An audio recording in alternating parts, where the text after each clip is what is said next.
Hello दोस्तों, नमस्कार दोस्तों। मैं महेश कुमार वर्मा अपने स्टडी चैनल शिव कृपा क्लासेस पर पुनः आप सबका स्वागत करता हूं। दोस्तों, जैसा कि आप लोग जानते ही हो कि इस समय हम लोग यूपी SSC द्वारा आयोजित होने वाली राजस्व लेखपाल की मुख्य परीक्षा का प्रैक्टिस सेट के जरिए प्रश्नों का अभ्यास व रिवीजन कर रहे हैं। तो इसी क्रम में दोस्तों ये हमारा ग्राम समाज एवं विकास का वीडियो भाग 3 है। दोस्तों ये वीडियो हमारा एक रैपिड फायर का महत्वपूर्ण वीडियो है, जिसमें हम लोग दोस्तों कम से कम समय में ग्राम समाज एवं विकास के महत्वपूर्ण तथ्यों को कवर करेंगे। तो चलिए दोस्तों हम लोग इसका अध्ययन करना आरंभ करते हैं। दोस्तों हमारा पहला टॉपिक है इसमें ग्राम समाज विकास व समस्याएं। इसके महत्वपूर्ण बिंदुओं को हम लोग देखेंगे।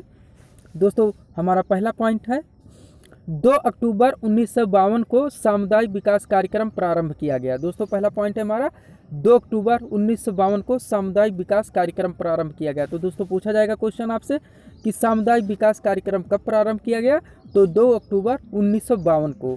दूसरा पॉइंट है दोस्तों PURA यानी पूरा कार्यक्रम पूर्व राष्ट्रपति डॉक्टर APJ अब्दुल कलाम की देन है। पूरा कार्यक्रम किसकी देन है दोस्तों? दूसरा पॉइंट है हमारा तो पूर्व राष्ट्रपति डॉक्टर APJ अब्दुल कलाम की देन है। नेक्स्ट पॉइंट देखेंगे दोस्तों, ग्रामीण भारत की प्रमुख समस्या है। दोस्तों हमें नंबर 3 पॉइंट में बताना है कि ग्रामीण भारत की प्रमुख समस्या क्या है। तो दोस्तों वो है निर्धनता, बेरोजगारी और भूखमरी। ग्रामीण भारत की प्रमुख समस्या है निर्धनता, बेरोजगारी व भूखमरी। अगला पॉइंट देखेंगे, प्रच्छन्न बेरोजगारी सर्वाधिक किस क्षेत्र में पाई जाती है दोस्तों? तो कृषि क्षेत्र में पाई जाती है। प्रच्छन्न बेरोजगारी सर्वाधिक किस क्षेत्र में पाई जाती है? तो कृषि क्षेत्र में पाई जाती है। अगला पॉइंट देखेंगे दोस्तों हम लोग,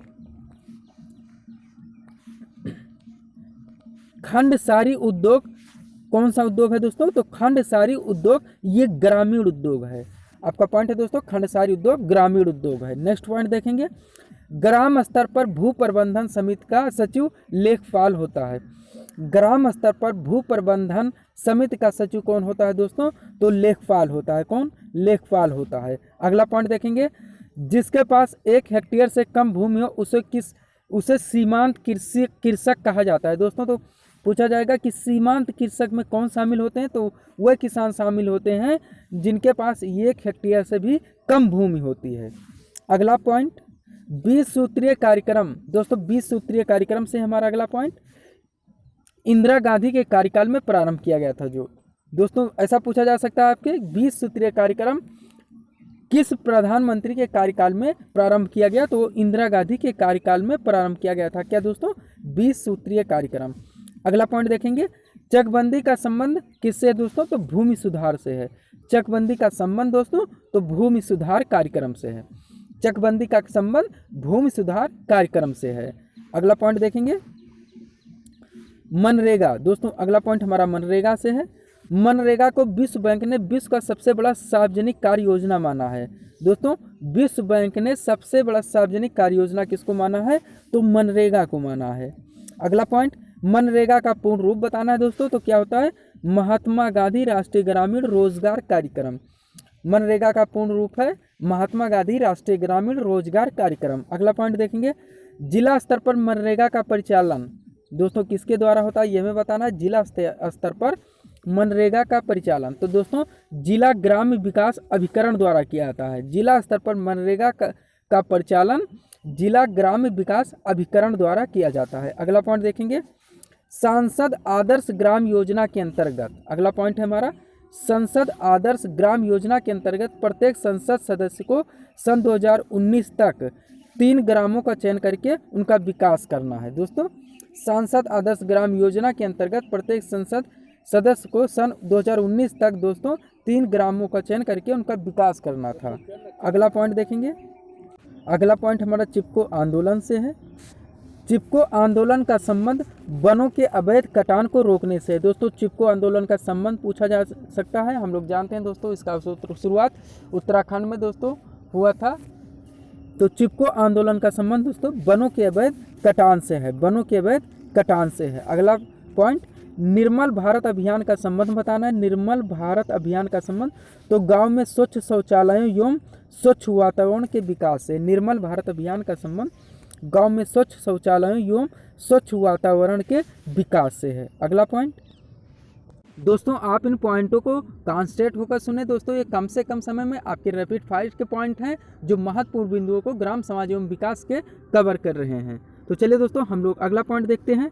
अगला पॉइंट हमारा है दोस्तों, उत्तर प्रदेश के बिजनौर में बुक्सा जनजाति के लोग रहते हैं। दोस्तों अगला पॉइंट है हमारा, उत्तर प्रदेश के बिजनौर में बुक्सा जनजाति के लोग रहते हैं। दोस्तों आपसे पूछा जा सकता है कि उत्तर प्रदेश के बिजनौर जिले में कौन सी जनजाति रहती है, तो बुक्सा जनजाति रहती है। अगला पॉइंट हमारा, निर्धनता के विरुद्ध संघर्ष। अगला पॉइंट है दोस्तों हमारा, निर्धनता के विरुद्ध संघर्ष, सामाजिक समरसता, समाज में उचित स्थान, सामाजिक विकास का एक उपयुक्त सूचक है। दोस्तों निर्धनता के विरुद्ध जो संघर्ष है वो सामाजिक समरसता, समाज में उचित स्थान, सामाजिक विकास का एक उपयुक्त सूचक है। अगला पॉइंट, उत्तर प्रदेश जमींदारी उन्मूलन एवं भूमि सुधार अधिनियम। तो दोस्तों वो 1950 में पारित हुआ था। क्या दोस्तों, उत्तर प्रदेश में जमींदारी उन्मूलन एवं भूमि सुधार अधिनियम कब पारित हुआ था, तो 1950 में पारित हुआ था। अगला पॉइंट देखेंगे, भूमि सुधार हेतु। अगला पॉइंट है दोस्तों हमारा, भूमि सुधार हेतु कानून बनाने की शक्ति किसके पास है, भूमि सुधार हेतु कानून बनाने की शक्ति किसके पास है। एक मिनट दोस्तों, तो दोस्तों अगला पॉइंट इसमें बनेगा, भूमि सुधारों से संबंधित विषयों का उल्लेख भारतीय संविधान की 7वीं अनुसूची राज्य सूची में है। दोस्तों अगला पॉइंट हमारा है, भूमि सुधारों से संबंधित विषयों का उल्लेख। दोस्तों भूमि सुधारों से संबंधित विषयों का उल्लेख भारतीय संविधान की 7वीं अनुसूची में है। किस अनुसूची में दोस्तों, तो 7वीं अनुसूची में है जो राज्य सूची में है। दोस्तों किस सूची में, राज्य सूची में। और यहाँ पे दोस्तों हमारा जो पॉइंट था, भूमि सुधारित कानून बनाने की शक्ति किसके पास है, तो हम लोग जोते हैं दोस्तों ये राज्य सूची का विषय है जो 7वीं अनुसूची में है दोस्तों, तो राज्य के पास है। अगला पॉइंट दोस्तों हमारा, उत्तर प्रदेश चकबंदी अधिनियम कब पारित हुआ दोस्तों, तो 1953 में पारित हुआ। उत्तर प्रदेश चकबंदी अधिनियम 1953 में पारित किया गया। अगला पॉइंट हमारा, 1 हेक्टेयर का मान कितना होता है, तो दोस्तों 10,000 वर्ग मीटर होता है। 1 हेक्टेयर का मान 10,000 वर्ग मीटर होता है। अगला पॉइंट, 1 एकड़ में 5 बीघा या रकबा होता है। 1 एकड़ में कितने बीघे होते हैं दोस्तों, तो 5 बीघे होते हैं।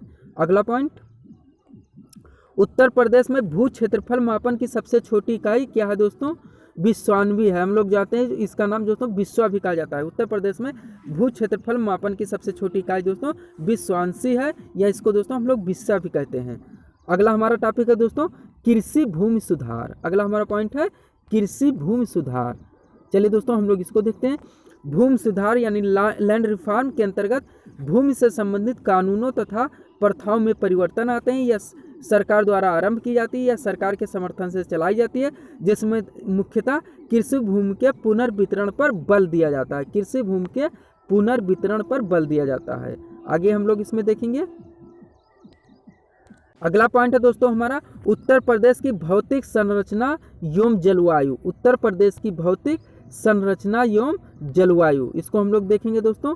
पहला पॉइंट है दोस्तों, उत्तर प्रदेश गोंडवाना लैंड का एक भाग है। उत्तर प्रदेश गोंडवाना लैंड का एक भाग है। हम लोग पढ़ चुके हैं दोस्तों जियोग्राफी में कि हमारे दोस्तों एक गोंडवाना लैंड था, उसके बाद दोस्तों उधर एक उत्तर साइड में एक उंगारा लैंड था दोस्तों। दोनों में जो है संकुचन हुआ, जिससे दोस्तों हिमालय पर्वत का निर्माण हुआ। ऐसा दोस्तों हम लोग थ्योरी ज्योग्राफी में पढ़ चुके हैं। चलिए दोस्तों, तो वहीं से दोस्तों है उत्तर प्रदेश कौन से लैंड का हिस्सा है, तो गोंडवाना लैंड का हिस्सा है। अगला पॉइंट हमारा, उत्तर प्रदेश को 8 राज्यों और केंद्र शासित राज्यों की सीमाएं स्पर्श करते हैं। दोस्तों हम लोग जानते हैं उत्तर प्रदेश को 8 राज्य तथा एक केंद्र शासित प्रदेश दोस्तों वो कौन सा है, नई दिल्ली। दोस्तों उत्तर प्रदेश की सीमा को जो स्पर्श करती हैं। अगला पॉइंट हमारा, गंगा यमुना मैदान में नवीन काव्य निक्षेपों को खादर कहा जाता है। दोस्तों गंगा यमुना के जो 2 आब हैं दोस्तों, उसमें जो नवीन जलोढ़ मिट्टी जिसे हम खादर नाम से जानते हैं दोस्तों का निक्षेपण है। अगला पॉइंट हमारा, गंगा यमुना मैदान में प्राचीन काव्य निक्षेपों को बांगर कहा जाता है। दोस्तों नवीन जलोढ़ मिट्टी जो गंगा यमुना के 2 आब से बनी है उसे खादर कहते हैं। पुरानी जलोढ़ मृदा है जो, उसे हम लोग किस नाम से जानते हैं, तो बांगर नाम से जानते हैं। अगला पॉइंट हमारा, तराई क्षेत्र की भूमि। अगला पॉइंट हमारा, तराई क्षेत्र की भूमि समतल नम एवं दलदली होती है। तराई क्षेत्र की भूमि समतल नम एवं दलदली होती है। अगला पॉइंट, उत्तर प्रदेश का विशाल मैदानी क्षेत्र उत्तर प्रदेश का विशाल मैदानी क्षेत्र यमुना और गंडक नदियों के मध्य अवस्थित है। अगला पॉइंट, प्रसिद्ध बिंडम जलप्रपात मिर्जापुर में स्थित है। बिंडम जलप्रपात दोस्तों कहाँ पे स्थित है? मिर्जापुर में स्थित है। अगला पॉइंट, उत्तर प्रदेश की जलवायु कैसी है? तो समशीतोष्ण उष्ण कटिबंधीय। दोस्तों उत्तर प्रदेश की जलवायु समशीतोष्ण उष्ण कटिबंधीय है। अगला पॉइंट, उत्तर प्रदेश में सर्वाधिक वर्षा पूर्वी मैदान क्षेत्र, उत्तर प्रदेश में सर्वाधिक जो वर्षा होती है पूर्वी मैदान के तराई क्षेत्र में होती है। उत्तर प्रदेश में सर्वाधिक वर्षा कहाँ पे? तो पूर्वी मैदान के तराई क्षेत्र में होती है। अगला पॉइंट, प्रदेश में शीतकाल व ग्रीष्मकाल में चक्रवाती और संवहनीय वर्षा होती है। प्रदेश में दोस्तों शीतकाल व ग्रीष्मकाल में चक्रवाती और संवहनीय वर्षा होती है। अगला पॉइंट, उत्तर प्रदेश के गोरखपुर में सर्वाधिक वर्षा होती है। तो उत्तर प्रदेश में सर्वाधिक वर्षा कहाँ पे होती है? तो गोरखपुर में होती है। अगला पॉइंट, उत्तर प्रदेश में सर्वाधिक वर्षा के क्षेत्र कौन सा? दोस्तों हम लोग पढ़ चुके हैं, रिवीजन करते हैं दोस्तों, तो वो तराई क्षेत्र में। अगला पॉइंट, उत्तर प्रदेश को 9 शस्य जलवायु क्षेत्रों में विभाजित किया गया है। उत्तर प्रदेश को कितने शस्य जलवायु क्षेत्रों में विभाजित किया गया है? तो 9 शस्य जलवायु क्षेत्रों में विभाजित किया गया है। हमारा अगला टॉपिक है दोस्तों रैपिड फायर का, ग्राम समाज एवं विकास से दोस्तों उत्तर प्रदेश में सिंचाई, इसको हम लोग कवर करेंगे दोस्तों इसी वीडियो में। उत्तर प्रदेश में सिंचाई का सबसे बड़ा स्रोत क्या है दोस्तों? तो वो नलकूप है। उत्तर प्रदेश में सिंचाई का सबसे बड़ा स्रोत नलकूप है। अगला पॉइंट, उत्तर प्रदेश की पश्चिमी भाग में नलकूपों की गहनता सर्वाधिक है। उत्तर प्रदेश के किस भाग में दोस्तों नलकूपों की गहनता सर्वाधिक है? तो पश्चिमी भागों में सर्वाधिक है। अगला पॉइंट, प्रदेश के शुद्ध सिंचित भूमि का 73.6% भाग नलकूपों से सींचा जाता है। प्रदेश के शुद्ध सिंचित भूमि का 73.6% भाग नलकूपों से सींचा जाता है। अगला पॉइंट, प्रदेश में नहरों की लंबाई की दृष्टि से शीर्ष 3 जिले हैं रायबरेली, सुल्तानपुर और प्रतापगढ़। प्रदेश में नहरों की लंबाई की दृष्टि से शीर्ष 3 जिले कौन से हैं? तो रायबरेली, सुल्तानपुर और प्रतापगढ़। अगला पॉइंट, उत्तर प्रदेश की सबसे लंबी नहर कौन सी है दोस्तों? तो शारदा नहर है। काफी इंपॉर्टेंट क्वेश्चन दोस्तों, बार बार वनडे परीक्षाओं में पूछा गया यूपी स्पेशल से कि उत्तर प्रदेश की सबसे लंबी नहर कौन सी है? तो वो है शारदा नहर। अगला पॉइंट, हथनी कुंड परियोजना कहाँ पे है दोस्तों? तो किस नदी के तट पर है? तो ये यमुना नदी पर स्थित है। हथनी कुंड परियोजना यमुना नदी पर स्थित है। अगला पॉइंट, प्रदेश के पश्चिमी क्षेत्र में सर्वाधिक प्रतिशत सिंचाई सुविधा है। प्रदेश के पश्चिमी क्षेत्र में सर्वाधिक प्रतिशत सिंचाई सुविधा है। अगला पॉइंट, उत्तर प्रदेश राज्य में सर्वाधिक सिंचाई नलकूपे से होती है। दोस्तों हम लोग पढ़ चुके हैं, यहाँ रिवीजन भी कर लिया इसका। रानी लक्ष्मीबाई दोस्तों अगला पॉइंट है, रानी लक्ष्मीबाई बांध किस नदी पर है? तो बेतवा नदी पर स्थित है। रानी लक्ष्मीबाई बांध बेतवा नदी पर स्थित है। और हथनी दो हम पहले पढ़ चुके हैं दोस्तों, कुंड परियोजना ये यमुना नदी पर स्थित है। आगे हम लोग देखेंगे दोस्तों रैपिड फायर का हमारा अगला पॉइंट है ग्रामीण विकास कृषि भूमि सुधार के प्रमुख तत्व। ग्रामीण विकास एवं कृषि भूमि सुधार के प्रमुख तत्व, चलिए हम लोग इसको देखते हैं। दोस्तों हमारा पहला पॉइंट है भारतीय समाज को कृषक समाज माना जाता है। भारतीय समाज को कौन सा समाज माना जाता है? तो कृषक समाज माना जाता है। अगला पॉइंट, हर्बर्ट स्पेंसर ने समाज को एक अधिजैविक व्यवस्था कहा है। हर्बर्ट स्पेंसर ने समाज को क्या कहा है दोस्तों? तो अधिजैविक व्यवस्था कहा है। अगला पॉइंट, ग्राम भू प्रबंधन समिति का अध्यक्ष कौन होता है दोस्तों? ग्राम भू प्रबंधन समिति का अध्यक्ष तो ग्राम प्रधान होता है। अगला पॉइंट, ग्रामीण क्षेत्रों में धर्म संबंधी कार्य पुरोहित करता है। ग्रामीण क्षेत्रों में धर्म संबंधी कार्य पुरोहित करता है। अगला पॉइंट है भारतीय ग्रामीण समाज के आर्थिक ढांचे का वास्तविक विश्लेषण मेमो बाई ने प्रस्तुत किया। भारतीय ग्रामीण समाज के आर्थिक ढांचे का वास्तविक विश्लेषण मेमो बाई ने प्रस्तुत किया। आगे हम लोग देखेंगे पहली बार कृषि संगणना, हमारा अगला पॉइंट है दोस्तों। पहली बार कृषि संगणना कब से शुरू की गई? तो 1970 में की गई थी। पहली बार कृषि संगणना 1970 में की गई थी। अगला पॉइंट, जमींदारी प्रथा का प्रारंभ किसने किया था दोस्तों? तो वो किया था लॉर्ड कॉर्नवालिस ने। किसने? लॉर्ड कॉर्नवालिस ने। अगला पॉइंट, बसंत ऋतु की फसलों की बुआई मध्य फरवरी से मध्य मार्च तक की जाती है। दोस्तों हमारे यहाँ हम लोग जानते हैं कि बसंत ऋतु की फसलों की बुआई मध्य फरवरी से मध्य मार्च तक की जाती है। अगला पॉइंट, ग्रीष्म ऋतु की फसलों की, हमारा अगला पॉइंट है दोस्तों ग्रीष्म ऋतु की फसलों की अवधि अप्रैल से जून तक की होती है। ग्रीष्म ऋतु की फसलों की अवधि अप्रैल से जून तक की होती है। अगला पॉइंट, भारत में बहुफसल कार्यक्रम कब लागू किया गया दोस्तों? तो 1967 से 68 में शुरू किया गया था भारत में बहुफसल कार्यक्रम। अगला पॉइंट, कृषि सेवा केंद्र नामक योजना, कृषि सेवा केंद्र नामक योजना द्वितीय पंचवर्षीय कार्यकाल में प्रारंभ की गई। कब दोस्तों? कृषि सेवा केंद्र नामक योजना, तो दोस्तों ये द्वितीय पंचवर्षीय के कार्यकाल में प्रारंभ की गई थी। हमारा अगला पॉइंट, ग्रामीण क्षेत्रों में, दोस्तों हमारा अगला पॉइंट है ग्रामीण क्षेत्रों में शहरी सुख सुविधा प्रदान करना नामक योजना डॉक्टर एपीजे अब्दुल कलाम के द्वारा प्रतिपादित की गई थी। ग्रामीण क्षेत्रों में शहरी सुख सुविधा प्रदान करना नामक योजना डॉक्टर एपीजे अब्दुल कलाम के द्वारा प्रतिपादित की गई थी। अगला पॉइंट, भूदान आंदोलन, हम लोग हिस्ट्री में देख चुके हैं दोस्तों इसको। और ग्रामदान आंदोलन का आचार्य किसे माना जाता है? तो विनोबा भावे को माना जाता है। अगला पॉइंट हमारा हरित क्रांति को, हरित क्रांति से दोस्तों अगला पॉइंट, हरित क्रांति को असली जामा पहनाने का श्रेय किस वैज्ञानिक को जाता है दोस्तों? तो नॉर्मन बोरलॉग को जाता है। किसको दोस्तों? नॉर्मन बोरलॉग को जाता है। अगला पॉइंट, भारत में 35% कृषि आज भी वर्षा पर निर्भर है। भारत में वर्षा पर निर्भर आज भी कृषि का कितना परसेंट है दोस्तों? तो 35% है। अगला पॉइंट, अंत्योदय कार्यक्रम योजना, दोस्तों काफ़ी इंपॉर्टेंट क्वेश्चन, हम लोग जानते हैं दोस्तों, वनडे जीके का फेवरेट क्वेश्चन है, अक्सर दोस्तों एग्जामों में देखने को मिलता ही है। तो पूछा क्या गया है दोस्तों? अंत्योदय कार्यक्रम का उद्देश्य क्या है? तो दोस्तों अनुसूचित जातियों के स्तर में सुधार लाना, अनुसूचित जातियों के स्तर में सुधार लाना। अगला पॉइंट, ऑपरेशन बरगा का संबंध बताना दोस्तों, हमारा अगला पॉइंट है जो ऑपरेशन बरगा का संबंध तो बटाईदारों के संरक्षण से, बटाईदारों के संरक्षण से। अगला पॉइंट, जमींदारी उन्मूलन कार्यक्रम की शुरुआत कहाँ से हुई दोस्तों? तो उत्तर प्रदेश राज्य से हुई थी जमींदारी उन्मूलन कार्यक्रम। और दोस्तों हम लोग जानते हैं लॉर्ड कॉर्नवालिस को, उनके जनक। अगला पॉइंट, प्रदेश में महलवाड़ी प्रथा आगरा एवं अवध क्षेत्र में शुरू की हुई थी। काफ़ी इंपॉर्टेंट पॉइंट है दोस्तों, आप लोग पढ़ चुके होंगे। महलवाड़ी, जमींदारी, रैयतवाड़ी, तो वहीं से दोस्तों भारत में महलवाड़ी प्रथा कहाँ से? तो आगरा एवं अवध क्षेत्र में शुरू हुई थी। यह व्यवस्था 1833 ईस्वी में प्रारंभ की गई थी। कब दोस्तों? 1833 ईस्वी में। अगला पॉइंट हमारा, भारत के राष्ट्रीय किसान आयोग, भारत के राष्ट्रीय किसान आयोग के प्रथम अध्यक्ष कौन थे? तो स्वामीनाथन थे, MS स्वामीनाथन इनका पूरा नाम है दोस्तों। 1 एकड़ दोस्तों 4840 वर्ग गज के बराबर होता है। 1 एकड़ कितना होता है दोस्तों? तो 4840 वर्ग गज के बराबर होता है। अगला पॉइंट, गोकुल ग्राम योजना गुजरात से संबंधित है दोस्तों। गोकुल ग्राम योजना कहाँ से संबंधित है? तो गुजरात से संबंधित है। अगला पॉइंट, सामूहिक कृषि का प्रचलन सर्वप्रथम पूर्व सोवियत संघ देश में शुरू हुआ। सामूहिक कृषि का प्रचलन कहाँ पे दोस्तों? तो सर्वप्रथम पूर्व सोवियत संघ देश में शुरू हुआ है। अगला पॉइंट हमारा, धूसर क्रांति किससे संबंधित है? तो उर्वरक से संबंधित है।